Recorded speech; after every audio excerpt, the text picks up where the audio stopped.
తూర్పుగోదావరి జిల్లాలోనే కుండలీశ్వరం అని ఒక క్షేత్రం ఉంది. నేను ఒకప్పుడు కాశీ వెళ్ళాను.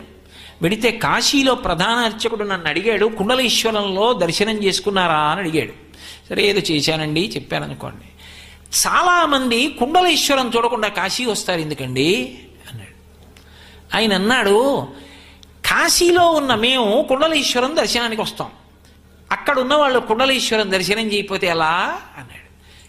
మార్కండేయ స్తుతిలో చంద్రశేఖరాష్టకంలో ఉంది కుండలీశ్వరుడు గురించి. కుండలీకృత కుండలేశ్వర కుండలం వృషవాహనం నారదాది మునీశ్వర స్తుత అని మార్కండేయుడు స్తవం చేశాడు.